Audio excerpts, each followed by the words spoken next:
Hello everyone, welcome back to doctor set academy.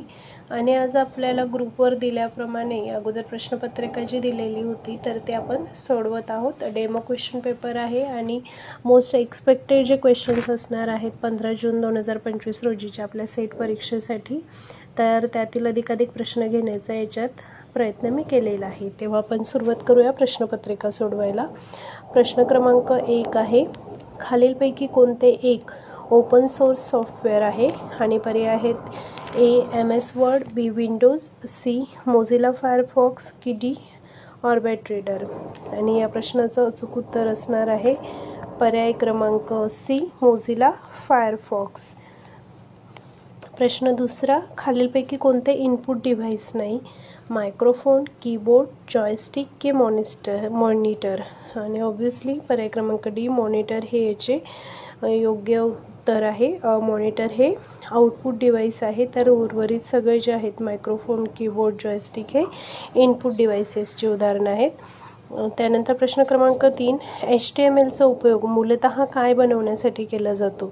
आणि पर्याय आहेत ए वेब पेज, बी website, C graphics की D तक्ते व चौकटी म्हणजे टेबल्स अँड फ्रेम्स. आणि या प्रश्नाचं अचूक उत्तर आहे web page. Hyper text markup language HTML याचा उपयोग वेब पेज बनवण्यासाठी केला जातो. मागील एका प्रश्नपत्रिकेमध्ये HTMLचा फुल फॉर्म देखील विचारण्यात आला होता. प्रश्न क्रमांक 4 आहे, www चे पूर्ण रूप कोणते? आणि पर्याय आहेत world wide web right, world wide web wireless, warm wide web right की वर्ल्ड वाईड वेब वॉर्म. तर यातील पहिल्या 3 wwwचा अर्थ आपल्यातील बऱ्याच जणांना माहीत आहे आणि तो आहे वर्ल्ड वाईड वेब. आणि शेवटचा जो W आहे त्याचा आहे वॉर्म, म्हणजेच पर्याय क्रमांक D world wide web warm हे या प्रश्नाचे अचूक उत्तर येईल. विंडोज OSची आवृत्ती यापैकी कोणती नाही?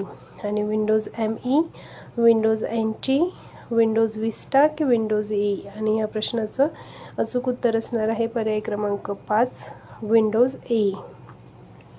शिक्षणाबाबत खालीलपैकी विसंगत पर्याय कोणता? आणि पर्याय आहेत ए सुजाण नागरिक निर्मिती हे शिक्षणाचे ध्येय आहे, पर्याय बी आहे परंपरागत पद्धती योग्य होती, नवे बदल अव्यावहारिक आहेत, पर्याय सी शिक्षण पद्धती विद्यार्थ्याच्या नैसर्गिक प्रवृत्तीवर आधारित असावी की पर्याय डी शिक्षण केवळ औपचारिक माध्यमातून मिळत नसून अनौपचारिक शिक्षण देखील तेवढेच महत्त्वाचे आहे. आणि यातील विसंगत पर्याय विचारलेला आहे आणि या प्रश्नाचं अचूक उत्तर असणार आहे पर्याय क्रमांक बी, कारण कोणत्याही शिक्षण पद्धतीविषयी अगदीच ते नवीन बदल अव्यावहारिक आहेत असं म्हणू शकत नाही किंवा म्हणणं चुकीचं राहील.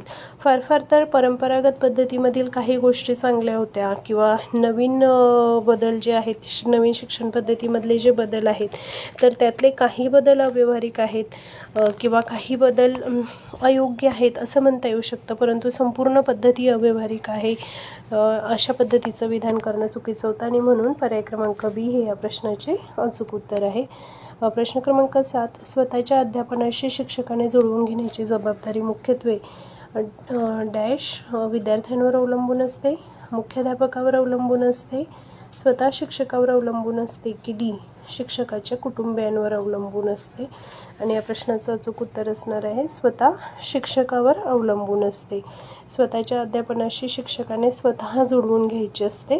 प्रश्न क्रमांक 8, मूल्यमापनाबाबत कोणते विधान संयुक्तिक आहे म्हणजे योग्य आहे? ए शिक्षकाला प्रत्याभरण देणे, बी विद्यार्थ्याची गुणवत्तेनुसार प्रतवारी करणे, विद्यार्थ्याला प्रत्ययभरण देणे की मूल्यमापन लेखी असावे. मूल्यमापन लेखी तोंडी प्रात्यक्षिक असते हे आपल्याला माहिती आहे, त्यामुळे हा पर्याय तर नसेलच. आणि मूल्यमापनाचा उद्देश कोणालाही प्रत्याभरण देणे हा नसतो, त्यामुळे पर्याय क्रमांक बी हे या प्रश्नाचे अचूक उत्तर येईल. ज्या श्रेणीत क्रम व अंतराची वैशिष्ट्ये असतात व जिचा उपयोग 2 घटकातील फरक ठरवण्यासाठी केला जातो अशा श्रेणीला डॅश असे म्हणतात. आणि पर्याय आहेत ए नामांकन श्रेणी, बी क्रमांकन श्रेणी, सी अंतर श्रेणी की डी गुणोत्तर श्रेणी. आणि या प्रश्नाचं अचूक उत्तर आहे पर्याय क्रमांक सी अंतर श्रेणी. पुढचा प्रश्न, विसंगत विधान कोणते? शिक्षण ही गतिशील प्रक्रिया आहे, विज्ञान, कला, खेळ, कौशल्ये ही शिक्षणाची अंगे आहेत. शिक्षक हा शिक्षण प्रक्रियेचा केंद्रबिंदू आहे आणि स्वयं अध्ययन ही विद्यार्थी केंद्रित प्रणाली आहे. तर पर्यायांचा विचार केला असता यातील पर्याय क्रमांक सी हे विसंगत वाटतंय, कारण शिक्षक हा शिक्षण प्रक्रियेचा केंद्रबिंदू नाही आहे. सुरुवातीची जी शिक्षक केंद्रित अध्यापक केंद्रित पद्धती होती त्यावेळी शिक्षकाला केंद्र मानले जात होते, परंतु बदललेल्या शिक्षण पद्धतीनुसार विद्यार्थी हा शिक्षण प्रक्रियेचा केंद्रबिंदू आहे. त्यानंतर प्रश्न क्रमांक 11, तुम्ही एक प्राध्यापक असाल तर तुमच्यासमोर संशोधनासाठी कोणते विषय असू शकतात? आणि पर्याय आहेत ए, ग्रामीण विद्यार्थ्यांच्या समस्या, बँक कर्मचाऱ्यांच्या कामाचे तास व ताणतणाव, प्राध्यापकांचे भावनिक समायोजन की वरील सर्व. आणि या प्रश्नाचा केवळ जर वरवर आपण विचार केला तर आपल्याला दिसून येईल की आपल्याला असं वाटेल की ग्रामीण भागातील महाविद्यालय असेल तर ग्रामीण विद्यार्थ्यांच्या समस्या हा प्रश्न निवडता येऊ शकतो. संशोधनासाठी ही समस्या निवडता येऊ शकते. प्राध्यापकांच्या भावनिक समायोजनाची निवडता येऊ शकते. परंतु बँक कर्मचाऱ्यांच्या कामाचे तास आणि ताणतणाव हा प्राध्यापकाच्या संशोधनाचा विषय नसेल. परंतु असे नाही, या प्रश्नाचे अचूक उत्तर वरील सर्व पर्याय क्रमांक डी हे असणार आहे, कारण प्राध्यापक हा कुठल्याही आवड असलेल्या विषयाबाबत संशोधन करू शकतो. आणि प्रश्न क्रमांक पुढचा 12वा प्रश्न, संशोधनात विश्वसनीयतेपेक्षा डॅश महत्त्वपूर्ण आहे? आणि पर्याय आहेत ई, वैधता, निश्चयात्मकता, व्यक्तिनिष्ठता की वरीलपैकी नाही. यात संशोधनात व्यक्तिनिष्ठता तर नसतेच आणि निश्चयात्मकतेला देखील विश्वसनीयते इतकं स्थान नाही, तर वैधता हे या प्रश्नाचे अचूक उत्तर असणार आहे. संशोधनात विश्वसनीयतेपेक्षा देखील वैधतेला महत्त्वाचे स्थान असते. व्यत्यय मुलाखत या मुलाखत प्रकाराचा उपयोग मूलतः डॅशमध्ये केला जातो. आणि प्रश्न याचे पर्याय आहेत, पर्याय क्रमांक ए, सामाजिक शास्त्र संशोधनात, बी, विपणन विषयक संशोधनात, सी, प्रायोगिक संशोधनात की डी, कोणत्याही संशोधनासाठी उपयुक्त नाही. आणि या प्रश्नाचे अचूक उत्तर असणार आहे पर्याय क्रमांक बी, विपणन विषयक संशोधनात. प्रश्न क्रमांक 14, सूची 1 आणि सूची 2 सुयोग्य सम्मिलित करा. 12 वर्ष, 24 वर्ष, 36 वर्ष, 48 वर्ष आणि इकडे स्नातक, वसु, रुद्र, आदित्य. प्राचीन भारतीय शिक्षण पद्धतीवर आधारित असा हा प्रश्न आहे की 12 वर्षात कोणत्या प्रकारचं स्थान विद्यार्थ्याला मिळत असे त्यावर आधारित.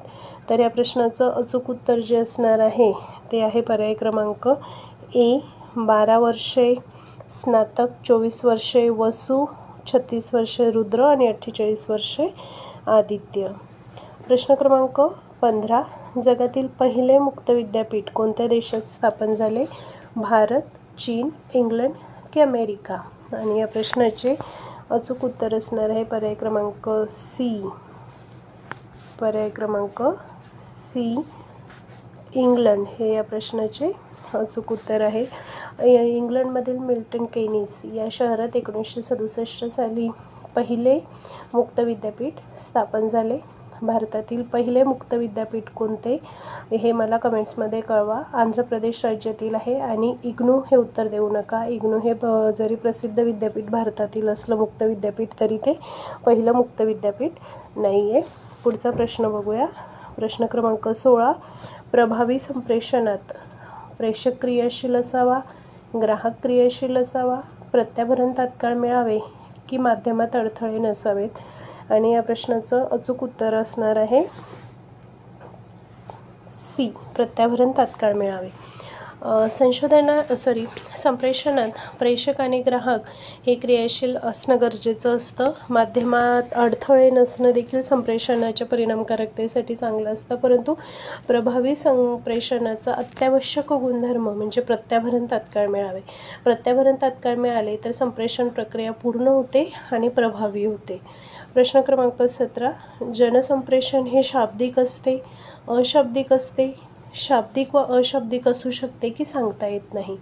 तर याचं उत्तर असणार आहे पर्याय क्रमांक सी, जनसंप्रेषण हे शाब्दिक वा अशाब्दिक असू शकते, कारण नेता बोलत असताना जनसंप्रेषण म्हणजेच मास कम्युनिकेशन म्हणजेच एक व्यक्ती अनेकांना संबोधित करत असते. उदाहरणार्थ पंतप्रधानांचं भाषण किंवा राष्ट्रपती जे देशाला संबोधून भाषण करत असतात, तर ते टी व्हीवरून किंवा इतर प्रसारमाध्यमातून लोकांपर्यंत पोहोचत असते. तर ते शाब्दिक किंवा शाब्दिक आणि अशाब्दिक असू शकते, शाब्दिक किंवा अशाब्दिक असू शकते. कारण नेता बोलत असताना त्याची देहबोली, हावभाव, हातवारे, नेत्रपालवी या सगळ्यातून एक संदेश जनतेपर्यंत पोहोचत असतो. त्यामुळे ते शाब्दिक व अशाब्दिक असू शकते. प्रश्न क्रमांक 18 हा देखील संप्रेषणाविषयीचा आहे. लिखित संप्रेषणात खालील बाबींचा समावेश होतो: ईमेल, जाहिरात, पत्र, भाषण.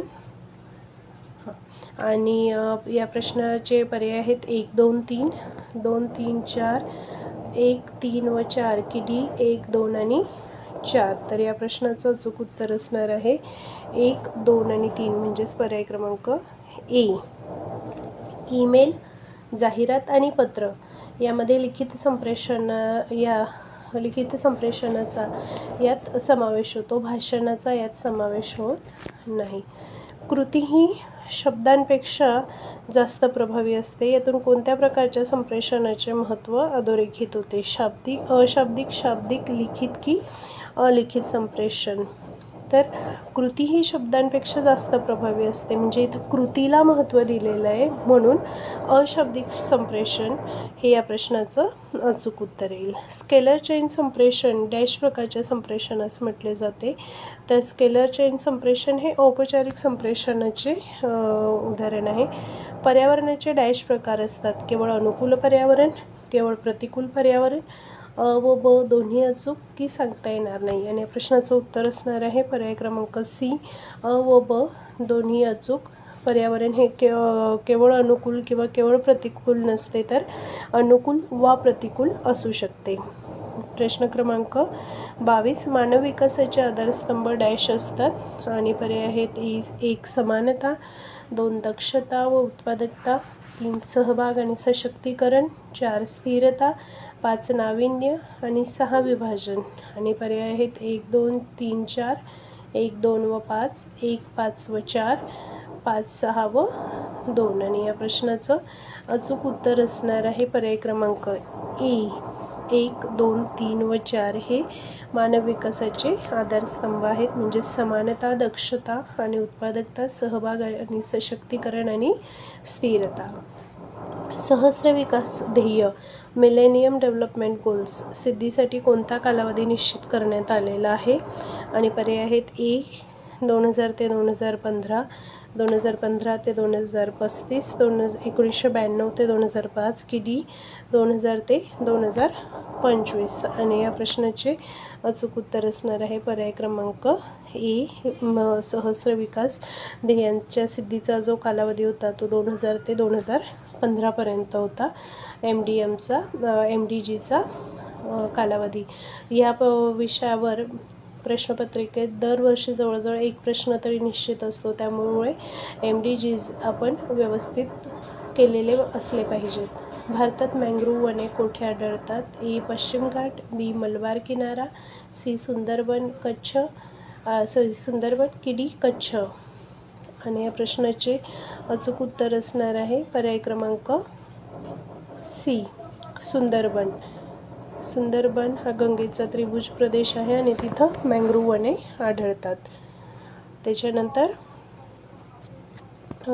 25वा प्रश्न अचूक पर्याय निवडा. वन दिवस, वसुंधरा दिवस, पर्यावरण दिवस, ओझोन दिवस आणि यांच्या तारखा दिलेल्या आहेत आणि यांच्या आपल्याला जोड्या लावायच्या आहेत. यात एखादी जरी आपल्याला दिवस माहीत असला, जसा पर्यावरण दिवस यातील माहीत असेल 5 जून रोजी येतो, तर सीचा पर्याय क्रमांक 3 कुठे दिलेला आहे त्यावरून आपल्याला गेस करता येईल, परंतु सी पर्याय 3 2 ठिकाणी दिलेला आहे, पर्याय ए मध्ये आणि डी मध्ये देखील.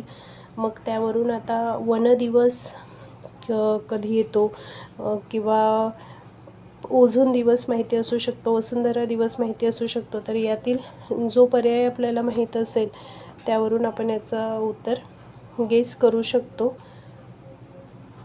आणि या प्रश्नाचं अचूक उत्तर असणार आहे पर्याय क्रमांक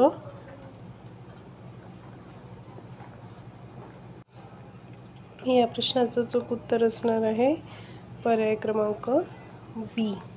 वन दिवस 21 मार्च, वसुंधरा दिवस 22 एप्रिल, पर्यावरण दिवस 5 जून आणि ओझोन दिवस 16 सप्टेंबर.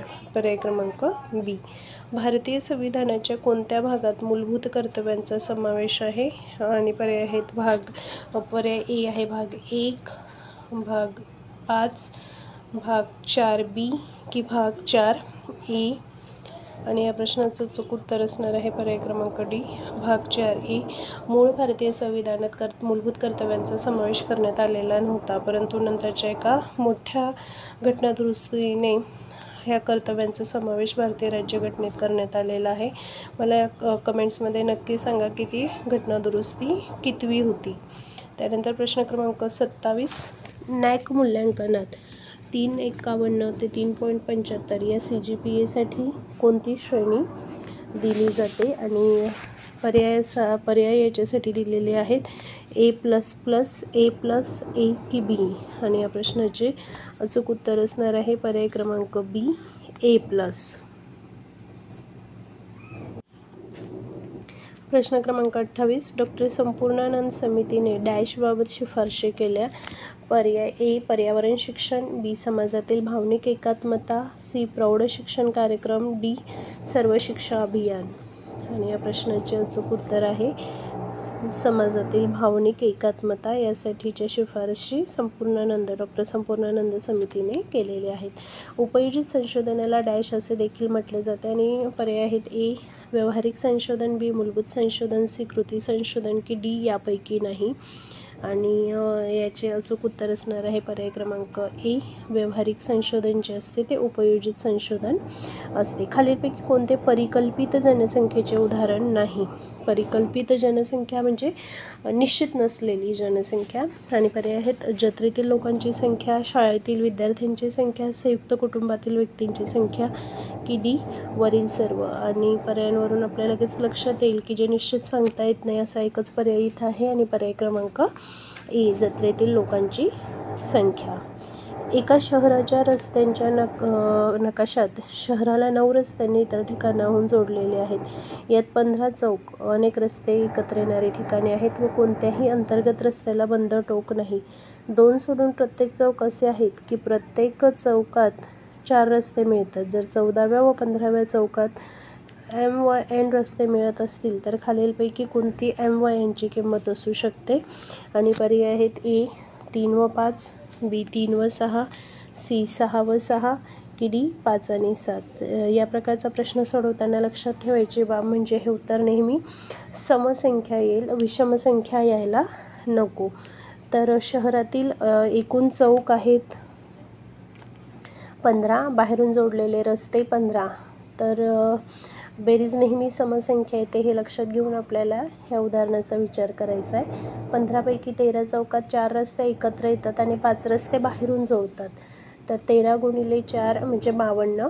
एकूण रस्ते 13 चौकातील रस्ते, 5 बाहेरचे रस्ते अधिक M अधिक N म्हणजेच आपण पाहिल्याप्रमाणे 57 अधिक 5 अधिक M अधिक N म्हणजेच 57 अधिक M अधिक N. जर एकूण रस्त्यांची संख्या ही समसंख्या तेव्हाच येईल जेव्हा M अधिक N ही बेरीज विषम संख्या येईल. म्हणून पर्यायांवरून ए पर्याय आहे 3 आणि 5 म्हणजे 3 अधिक 5 8, बी पर्याय आहे 3 अधिक 6 9, 6 अधिक 6 12 आणि 5 अधिक 7 12. येथील केवळ पर्याय क्रमांक बी हा आहे ज्याच्यामुळे 9 जर घेतला तर उत्तर 57 अधिक 9 केले तरच उत्तर समसंख्या येईल. म्हणून पर्याय क्रमांक बी हे या प्रश्नाचे अचूक उत्तर असेल. पुढचा प्रश्न क्रमांक 32. विजयने 3 पेन, 3 खोड रबर व 1 पेन्सिल विकत घेऊन दुकानदारास 44 रुपये दिले. सुशीलने 1 पेन, 1 पेन्सिल व 1 खोड रबर विकत घेऊन दुकानदाराला 18 रुपये दिले. तसंच अजयने 3 पेन, 3 पेन्सिल व 1 खोड रबर विकत घेऊन दुकानदाराला 48 रुपये दिलेत. तर 15 पेनची किंमत किती? आणि पर्याय आहेत 150 रुपये, 120 रुपये, 105 रुपये की 135 रुपये.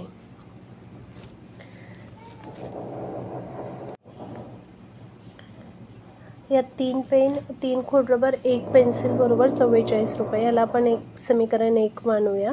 1 पेन, 1 खोडरबर, 1 पेन्सिल 18 रुपयाची, याला समीकरण 2 म्हणूया. 3 पेन, 1 खोडरबर, 3 पेन्सिल बरोबर 48 रुपयाचे, याला समीकरण 3 मानूया. समीकरण 2ला 3ने जर आपण गुणलं तर 3 पेन, 3 खोडरबर आणि 3 पेन्सिल 18 त्रिक 54 रुपये होतील. हे म्हणूया आपण समीकरण 4. आता समीकरण 4 वजा 1 करू तर मग आपल्याला 3 पेन, 3 खोडरबर आणि 3 पेन्सिल बरोबर 54 रुपये. यातून आपल्याला 3 पेन, 3 खोडरबर आणि 1 पेन्सिल वजा करायचे, त्यांची किंमत आहे 44 रुपये. इथं आपल्याला 2 पेन्सिलींची किंमत मिळेल 10 रुपये, म्हणून 1 पेन्सिल 5 रुपयाची. समीकरण 4मधून 3 वजा केलं असता 3 पेन, 3 खोडरबर आणि 3 पेन्सिल 54 रुपयाच्या, 3 पेन, 1 खोडरबर आणि 3 पेन्सिल 48 रुपयाच्या, म्हणून इथं आपल्याला 2 खोडरबरची किंमत मिळेल, ती आहे 6 रुपये, म्हणून 1 खोडरबर 3 रुपयाचे. आता आपण समीकरण 2मध्ये किमती टाकू. 1 पेन, 1 खोडरबर आणि 1 पेन्सिल बरोबर 18 रुपये. 1 खोडरबर आणि पेन्सिलची 3 अधिक 5 किंमत टाकली तर एका पेनाची किंमत होईल 10 रुपये. 15 पेन, 15 गुणिले 10 बरोबर 150 रुपये, आणि म्हणून ह्या प्रश्नाचे अचूक उत्तर येईल पर्याय क्रमांक बी. पुढचा प्रश्न क्रमांक 33. खालील प्रश्नात क्रमाने कोणते पद येईल, आणि प्रश्न दिलेला आहे आपल्याला 2, 4, 16, 96, 768.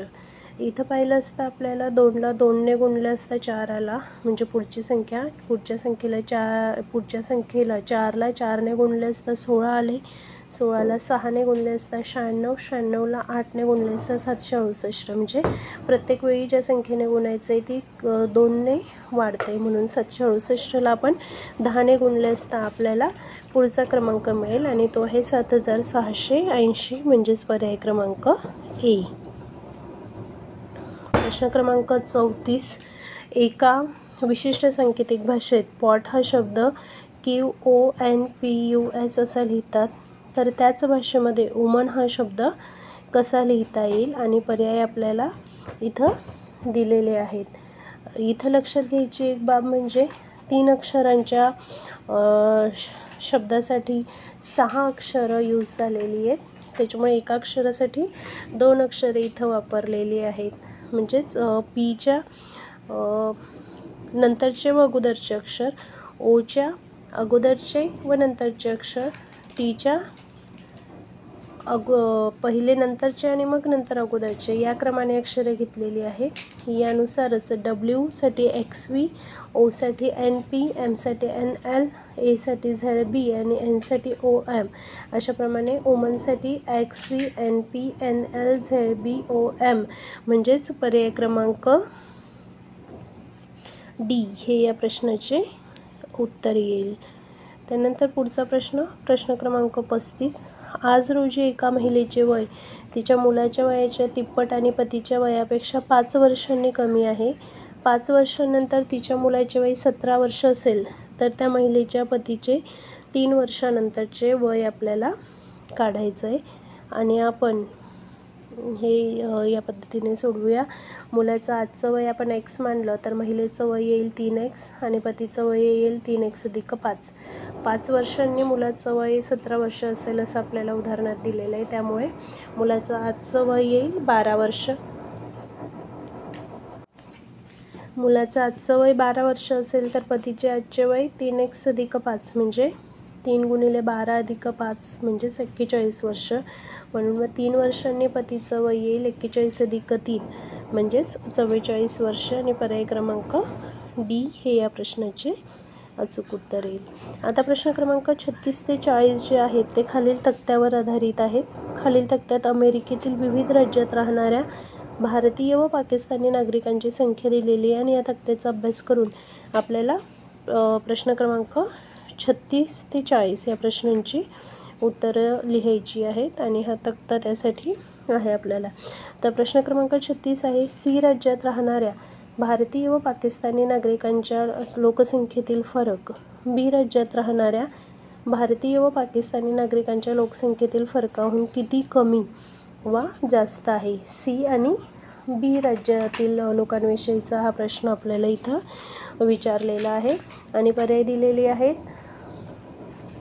2600ने कमी, 2700ने कमी, 2600ने जास्त की 2700ने जास्त. तर सी राज्यातील भारतीय आणि पाकिस्तानी नागरिकांच्या लोकसंख्येतील फरक आहे 15,150 वजा 10,500 म्हणजेच 4,650. आणि बी राज्यातील भारतीय व पाकिस्तानी नागरिकांच्या लोकसंख्येतील फरक आहे 25,250 वजा 18,000 म्हणजे 7,250. मग या सी आणि बी मधील फरकातील फरक आपण काढला तर 4,650 वजा 7,250 उत्तर वजा येईल 2600 वजा 2600 म्हणजेच 2600ने कमी आणि म्हणून पर्याय क्रमांक ए हे या प्रश्नाचे अचूक उत्तर येईल. त्यानंतर प्रश्न क्रमांक 37 देखील वरच्या सारणीवर आधारित आहे. सर्व राज्यात राहणाऱ्या पाकिस्तानी नागरिकांची सरासरी किती? प्रथमतः सर्व राज्यात राहणाऱ्या पाकिस्तानी नागरिकांची संख्येची बेरीज केली आपण तर ती येईल 8,000 अधिक 18,000 अधिक 10,500 अधिक 16,250 अधिक 20,000 अधिक 18,450 आणि याला एकूण राज्यांच्या संख्येने म्हणजे 6ने भाग दिला असता उत्तर येते 15,200 म्हणजेच पर्याय क्रमांक डी. प्रश्न क्रमांक 38 ए व बी राज्यातील भारतीय नागरिक आणि ए व ई राज्यातील पाकिस्तानी नागरिक यांच्या एकूण संख्येचे गुणोत्तर किती? ए व बी राज्यातील भारतीय नागरिकांची एकूण संख्या आहे 10,200 अधिक 25,250 म्हणजेच 35,450 आणि ए व ई राज्यातील ए व बी राज्यातील पाकिस्तानी नागरिकांची संख्या असणार आहे ती म्हणजे 8,000 अधिक 20,000 म्हणजेच 28,000 म्हणून मग 35,450 भागिले 28,000 याला संक्षिप्त रूप दिले असता उत्तर येते 709 भागिले 560 पर्याय क्रमांक बी हे या प्रश्नाचे अचूक उत्तर येईल. 39वा प्रश्न ए, डी आणि एफ राज्यातील भारतीय व पाकिस्तानी नागरिकांची एकूण संख्या किती? ए, डी आणि एफ मधील भारतीय नागरिकांची संख्या प्रथमतः आपण बघू ती 10,200 अधिक 20,200 अधिक 16,500 म्हणजे 46,900 आणि पाकिस्तानी नागरिकांची संख्येची बेरीज केली असता 8,000 अधिक 16,250 अधिक 18,450 म्हणजे 42,700 यांची एकूण बेरीज येते 89,600 म्हणजेच पर्याय क्रमांक सी हे या प्रश्नाचे अचूक उत्तर येईल. प्रश्न क्रमांक 40 एफ या राज्यातील भारतीय नागरिकांची संख्या त्याच राज्यातील पाकिस्तानी नागरिकांच्या किती टक्के आहे आणि पर्याय दिलेले आहेत 84%, 89%, 92% की 95%. तर एफ या राज्यातील भारतीय नागरिकांची संख्या भागिले एफ राज्यातील पाकिस्तानी नागरिकांची संख्या गुणिले 100 या सूत्रानुसार आपण ही टक्केवारी काढू शकतो. तर एफ राज्यातील भारतीय नागरिकांची संख्या आहे 16,500 आणि पाकिस्तानी नागरिकांची संख्या आहे 18,450 म्हणून 16,500 भागिले 18,450 गुणिले 100 बरोबर 89.43%. इथं फक्त 89% उत्तर दिलेलं आहे. पर्याय क्रमांक बी हे या प्रश्नाचे अचूक उत्तर येईल. त्यानंतर प्रश्न क्रमांक 41 खाली दिलेल्या गृहीतकांपैकी दोन या पद्धतीने संबंधित आहेत की दोन्ही बरोबर असू शकत नाही पण दोन्ही चुकीची असू शकतात. खालील पर्यायातून उत्तर आपल्याला लिहायचं आहे आणि गृहीतके दिलेली आहेत. सर्व मानव हे बुद्धिमान आहेत. मानव बुद्धिमान नसतात, काही मानव बुद्धिमान नसतात आणि 4 काही मानव बुद्धिमान असतात आणि पर्याय आहेत 1 व 2, 2 व 3, 1 व 3 की 3 व 4 आणि या प्रश्नाचं उत्तर असणार आहे पर्याय क्रमांक ए 1 व 2. सर्व मानव बुद्धिमान आहेत आणि सर्व मानव बुद्धिमान नसतात. त्यानंतर प्रश्न क्रमांक 42 आहे. खाली 2 विधाने अ व ब दिलेले असून त्यांच्याशी संबंधित निष्कर्ष 1, 2, 3, 4 काढलेले आहेत. विधानातून अनुस्यूत होणाऱ्या निष्कर्षाचा पर्याय आपल्याला निवडायचा आहे. विधानं दिलेली आहेत. अ काही पेन हे पेन्सिल आहेत, ब सर्व पेन्सिल खोडरबर आहेत आणि निष्कर्ष आहेत. पहिला निष्कर्ष सर्व खोडरबर पेन्सिल आहेत, एकही पेन खोडरबर नाही. काही पेन खोडरबर आहेत की सर्व पेन्सिल पेन आहेत. आणि पर्याय आहेत 1, 2, 3 की 4. या प्रकारच्या प्रश्नांमध्ये जर आपण वेन आकृती काढून घेतली तर या प्रश्न सोडवणं आपल्याला सोपं पडतं. उदाहरणात दिलेल्या माहितीवरून वेन आकृती जर आपण काढून घेतली तर ती याप्रमाणे दिसेल. आणि या वेन आकृतीवरून आपल्याला या प्रश्नाचं अचूक उत्तर येईल, ते म्हणजे काही पेन खोडरबर आहेत हे लगेच त्यावरून लक्षात येते. पर्याय क्रमांक सी हे या प्रश्नाचे अचूक उत्तर असेल. त्यानंतर प्रश्न क्रमांक 43 आणि 44 साठी एक तक्ता आपल्याला दिलेला आहे आणि त्यावरून आपल्याला त्या प्रश्नांची उत्तरं लिहायची आहेत. तर प्रश्न 43 बघूया आपण. एकूण महिलांचे साक्षरतेचे प्रमाण किती? आणि पर्याय आहेत ए जवळपास 65%, बी 50%हून कमी, सी जवळपास 73% की डी 80%हून अधिक. तर आपल्याला याच्यामध्ये महिलांचे प्रमाण दिलेले आहे, स्त्री पुरुष प्रमाण दिलेले आहे आणि एकूण लोकसंख्या दिलेली आहे. त्यावरून आपण अशा प्रकारचा तक्ता बनवून घेऊ शकतो. त्यात प्रमाणावरून महिला आणि पुरुषांचं प्रमाण आणि एकूण लोकसंख्या. आता याच्यात ठिकाणची गावची जी साक्षरता प्रमाण आहे महिलांचे ते आहे 80%. मग 500ला 80% म्हणजे 400. ब गावातील आहे 82%. 950ला 82% म्हणजे 719. क आहे 75% म्हणजे 980ला 75% म्हणजे 735. आणि ड गावात आहे 60% म्हणजे 1080ला 60% म्हणजे 448. या सगळ्यांची बेरीज केली असता ती येते 2362. एकूण संख्या आहे महिलांची 3510. 3510ला 2362 तर 100ला किती याप्रमाणे टक्केवारी काढता येईल. आणि त्याचे उत्तर येते 67.29% म्हणजेच 65%च्या जवळपास. पर्याय क्रमांक ए हे या प्रश्नाचे अचूक उत्तर असेल. त्यानंतर प्रश्न क्रमांक 44 हा देखील वरच्या तक्त्यावरच आधारित आहे. कोणत्या गावातील साक्षर पुरुषांची संख्या सर्वाधिक आहे? ए, बी, सी की डी? हे पर्याय आपल्याला दिलेले आहेत. अ, ब, क की ड गावातील पुरुष साक्षरतेची संख्या आपल्याला विचारलेली आहे. अ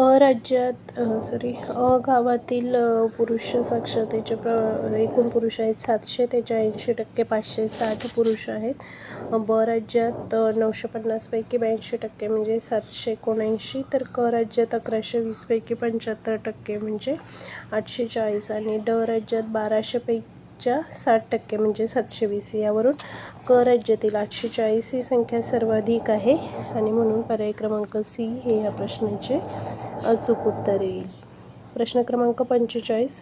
खाली 2 विधाने अ व ब दिलेली असून त्यांच्याशी संबंधित 4 निष्कर्ष 1, 2, 3, 4 काढलेले आहेत. विधानातून अनुस्यूत होणाऱ्या निष्कर्षाचा पर्याय आपल्याला निवडायला सांगितलेला आहे. आणि विधाने आहेत सर्व यांत्रिक वस्तू संगणकावर आधारित आहेत, काही संगणक आधुनिक आहेत.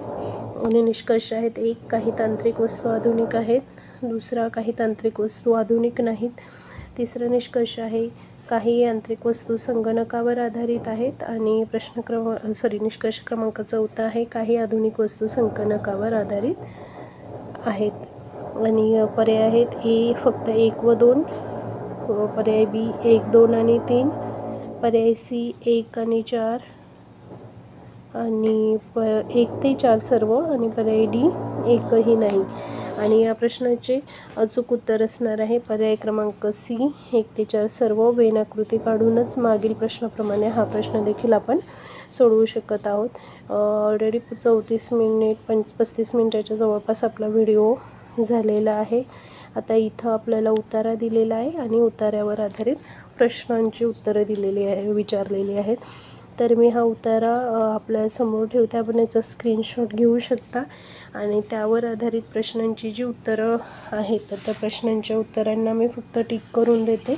ते आपले आपण सोडवून घ्या. पर्याय 46व्या प्रश्नाचं उत्तर असणार आहे पर्याय बी. तथ्य संकलन व विश्लेषणासाठी. त्यानंतर प्रश्न क्रमांक 47चे उत्तर असणार आहे पर्याय क्रमांक ए, विषयाबाबत वाटणाऱ्या जिज्ञासेतून. 48व्या प्रश्नाचे उत्तर असणार आहे पर्याय क्रमांक सी, पूर्वार्ध अचूक व उत्तरार्ध चूक आहे. त्यानंतर 49व्या प्रश्नाचे उत्तर असणार आहे पर्याय क्रमांक बी, सामाजिकदृष्ट्या महत्त्वपूर्ण. आणि प्रश्न 50चे उत्तर असणार आहे, या उतार्यासाठीचं शीर्षक विचारलेलं आहे आणि ते असणार आहे पर्याय क्रमांक डी, समस्या सूत्रण. या पद्धतीने आपण हा संपूर्ण पेपर सोडवलेला आहे. आणि मी तुम्हाला अगोदर प्रश्नपत्रिका टाकलेली होती, आपण ती अगोदर सोडवलेली असेलच. स्कोअर किती आला ते नक्की मला कळवा आणि या प्रकारचे आणखी सेशन आपण घ्यायला हवे का ते देखील निश्चितपणे मला सांगा. व्हिडिओ आवडला असेल, उपयुक्त वाटला असेल तर नक्की लाईक करा, शेअर करा आणि चॅनलवर नवीन असाल तर चॅनलला सबस्क्राईब करा. थँक्यू.